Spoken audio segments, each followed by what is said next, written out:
రేవంత్ రెడ్డిపై మాజీ మంత్రి కేటీఆర్ ఫైర్ అయ్యారు. కడుపులో కొండంత విషం పెట్టుకున్న వ్యక్తి రేవంత్ అని విమర్శించారు. మూసీ కంటే రేవంత్ భాషే ఎక్కువ కంపు కొడుతోందని కౌంటర్ ఇచ్చారు.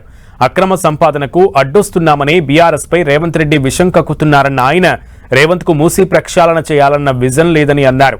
డీపీఆర్ సిద్ధం కాకముందే 1,00,000 కోట్ల వ్యయమని రేవంత్ రెడ్డి ఎలా చెబుతారని ప్రశ్నించారు. డీపీఆర్ పూర్తి కాకముందే పేదల ఇళ్లు ఎందుకు కూల్చారో సమాధానం చెప్పాలన్నారు. మూసీ ప్రక్షాళన పేరుతో భారీ దోపిడీకి రేవంత్ రెడ్డి ప్లాన్ చేశారన్న కేటీఆర్ బ్లాక్ లిస్టులో పెట్టిన మెయిన్ హార్ట్ కంపెనీకి కూడా ఈ ప్రాజెక్టు కట్టబెట్టే కుట్ర చేశారని ఆరోపించారు. రెడ్ కార్నర్ నోటీసులు జారీ చేసిన కంపెనీకి కాంట్రాక్ట్ ఎలా ఇస్తారని ప్రశ్నించారు. బీఆర్ఎస్ హయాంలోనే మూసీ పునరుజ్జీవం కోసం గ్లోబల్ టెండర్లు పిలిచామని చెప్పిన కేటీఆర్ ఆసక్తి చూపిన 9 కంపెనీలు డిజైన్లు సిద్ధం చేశాయని గుర్తు చేశారు. 16,000 కోట్ల రూపాయలతో బీఆర్ఎస్ సర్కార్ మాస్టర్ ప్లాన్ సిద్ధం చేస్తే ఆ అంచనాలను 1,50,000 కోట్లకు పెంచి రేవంత్ అతిపెద్ద కుంభకోణానికి తెరతీశారని ఆరోపించారు కేటీఆర్. పరిపాలన అంటే రియల్ ఎస్టేట్ దందా అని రేవంత్ రెడ్డి అనుకుంటున్నారని విమర్శించారు.